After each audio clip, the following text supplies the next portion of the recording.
Learn to be super successful. Subscribe to my channel, meathead. The people, one of the individuals that you approached to purchase said, if he's on board, I'm on board. And that's how it is. And again, we go back, even though Ben Carson, because almost everybody knows who the hell he is. You don't have to say, who's the fuck Ben Carson? Now, somebody maybe in New Zealand doesn't know who Ben Carson is. But in the free white world, even though he's black, in the free white world, everybody knows who he is. Or Dr. Fauci, who I wouldn't get myself, but anyway, not everybody, but almost everybody knows that he was the head of the COVID corona during the upheaval over corona. And there's certain others, but they're available, and they're all broke. I don't know if Ben's broke, and they're all broke. Not as broke as you, but broke. And it's a sad commentary. 30, 40 years and you gotta be fucking broke? And have to come to work for a fucking punk like you? I mean, that's debilitating. I'd be swallowing cyanide. Why? I mean, they have to have shit for brains. Or they had shit for brains for 40 years because they didn't make any money. And you're trying to break that cycle of poverty, although you might not ever looked at yourself as being part of that cycle of poverty. But from where I sit, 60,000 feet up, I mean, just about everybody, not everybody, but a lot of guys that come here mostly are poor. They worked all their lives and didn't accomplish much. Any questions about government contracts since I'm talking about them? Before I step off my soapbox? Okay. I'm listening. Go ahead. Yeah, so is it correct to say that there's probably a sweet spot between contracts that are of such, relatively insignificant value and then contracts that are of such a high value that like Lockheed Martin would bid directly and they have no use for you? Okay. But you don't know where the line is. Okay, so just try everything. Yeah. First of all, you got to get a joint venture partner that's capable of doing, a space shuttle. And that eliminates 99% of everybody. But back when the Dogs of War guys did it, there wasn't such a clear demarcation. And nobody was watching it. But since the scandals that have been, and the one scandal I talked about yesterday at Costa Mesa, but most of with the millions of things that the various governments are bidding out, and 15% of that has to go to small business. But Silicon Valley, I don't know if that's a city or, if there's a city there, something, I bet you they overpay like up the yin-yang. Now, New York City, Chicago, because of unions and a bunch of other things, they're probably, and they've been grafting there for fucking 125 years, they're probably more adept at seeing potential fraud. That doesn't mean they won't involve themselves in it, but they're probably more adept at seeing potential fraud. Yeah. So governments right now, from my understanding, are spending billions and billions of dollars on cybersecurity. So I think that's like real lucrative contract. So just JV with a cybersecurity company, and then just keep bidding until you win. You'll win one eventually. You're hoping you do it quickly, like anything else, but you will bid. They used to, I don't know, it used to be random. It's not random now. They start at A and they go to Z. And so don't everybody put in their name at A, but it's like the Viking bitch says, of all the calls she gets for people who are trying to buy her business, she's got 3 businesses that start with A. She's never got a call to B at any of her businesses, B, C, or D. Because they give up in the last half of A. But I still have a slide, I don't use it anymore, from the Civil War, and it's a guy's outside a battlefield, outside Battle of Vicksburg or someplace, And he's there. He looks like a carpetbagger crook, and he says, "What are you doing, John?" He says, I'm selling, and these were boots that he took off of dead bodies. And he says, "I'm selling them to the government. They're used." He said, "But the government will overpay for anything."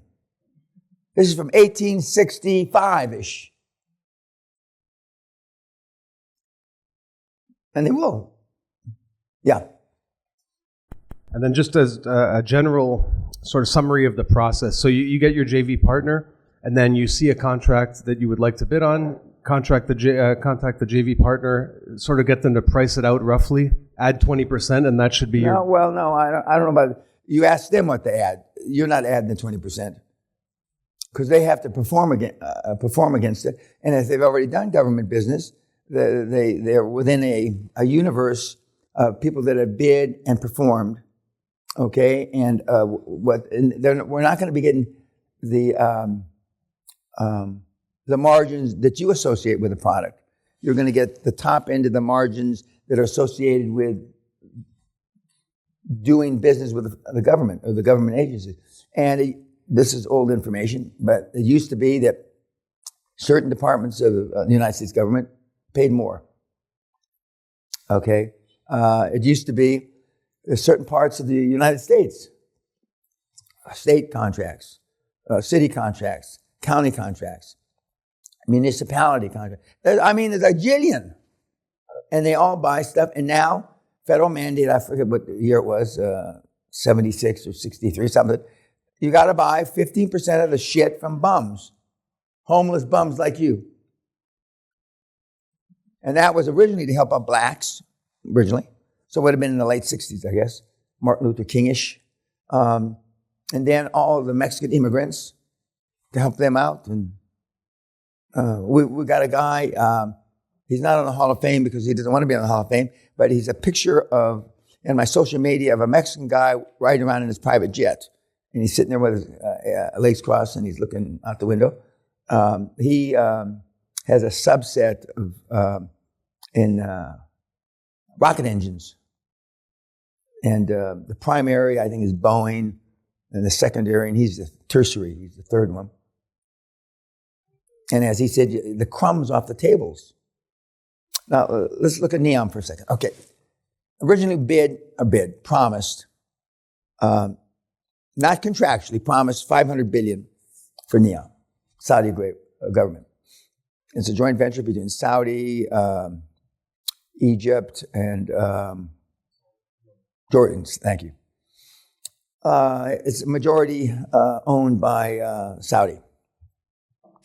And it's now, because of the IMF and the World Bank and a bunch of other people, it's up to about $2.3 trillion it's been for this project that is the city of the future. Okay, they originally called it the city of the century, but now they call it the city of the future, meaning not this century, okay, the next century. The first two contracts, if my memory serves me, and I'm pretty sure it serves me correctly, was for $5 and $7 billion. They went directly or indirectly to cousins of the royal family. The third, and the leftovers, and those had subcontracts. Bechtel and the big construction companies got them. Yeah, but they knew because, the royal families, I don't know about Jordan, but the royal families of Egypt and Saudi are in the construction business. Okay?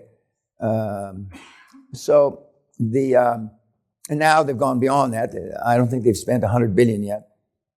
But everybody knows that, everybody surmised that the first big contracts were going to go to the royals. And they're absolutely correct.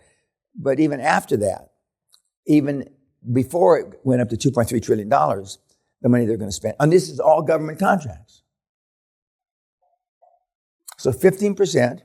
Now, whether the Saudis adhere to the 15%, but even if they only do 5%, and that's when I said the spillover will create 1 million billionaires. I said that.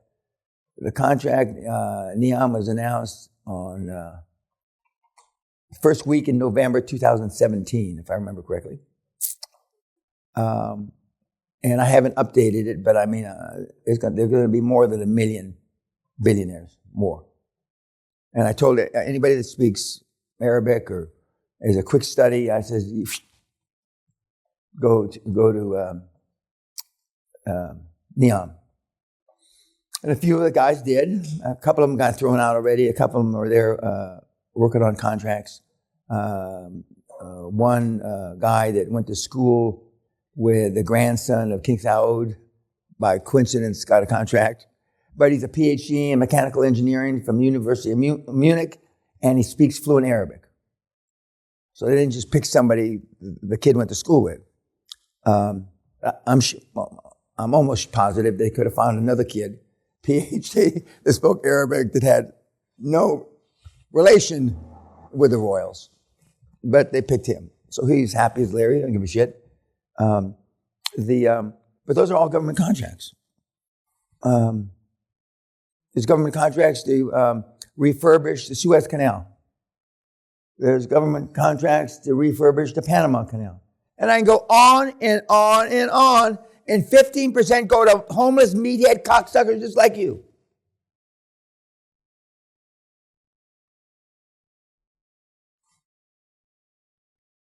But I've been saying this for almost 30 years. And a few people have done it. Chasafowitz did. How did he get the contract for the security of the green zone in the fucking Gulf War? You got me by the balls, I don't know. He hasn't written a book about it, that's for goddamn sure. And then he went back and got the contract again. But I mean, they're cleaning up the Thames in London, government contract. They're cleaning up the sewers in New York City, Manhattan, government contract. I go on and on and on. Government buildings that have their windows washed and the trash picked up, government contracts. Arguably, one of the pundits, spreadsheeters, PhD physicist, said, I've calculated there's more government contracts on the market than there are deals. And he's right. But still, nobody does it. It's just like, not everybody can successfully make the program work. I told you about the Marine guy, that for whatever reason, he hasn't been able to make it work. He's had more. The only luck he's had is bad in 5 years, because everything that could go wrong did go wrong and continues to go wrong. Murphy's Law is alive and well. Whatever can go wrong will go wrong. And whereas, I'm not taking away from the guys in the room that have done deals, but I mean, but the government contracts and that's how I started. How else was I going to do $50 million in revenue, which is a lot more now? That was 30 plus years ago. But I see, you ask all the wrong questions. It's not important if anybody's up there on the Hall of Fame. I did it to the tune of $50,540,000. Marion Refinery was the 5th or 6th refinery that I called on. In person, shoe leather. And when I saw that 56th company in OCS at Fort Benning, Georgia, flag in his office, if I wasn't a believer, I became an instant believer in a higher power as I walked into the foyer of his office. But if I had stopped at 5 refineries, arguably I would have never found him. But I mean, Bavarian Bob, to the best of my recollection, he did when they were subsidizing solar panels and shit in Germany under Merkel, and they were selling on the grid, or they were subsidizing on the grid, 20% additional the government would pay for stuff that you got to the grid, and that's gone now. But I mean, I never asked Bob how he found it. but they're there. So if you want to look, fine. Okay, now, any questions about options or the things that we were talking about towards the end before we broke for lunch? As our Canadian gives you the corona cough back there spreading, and so now there's a new study that comes out. I've been vaccinated 5 times. If you're vaccinated more than 3 times, it's detrimental to your health. That's the new shit. Along with the Siberian come down from the glaciers, so double in the crossbars, But the one thing, a newspaper guy, I looked at buying newspapers back in the 80s. A newspaper guy told me, he says, you don't have to worry about news. Something bad will happen every fucking day. I didn't know what he meant then. But they you sell in headlines, like the tabloid, they sell in headlines.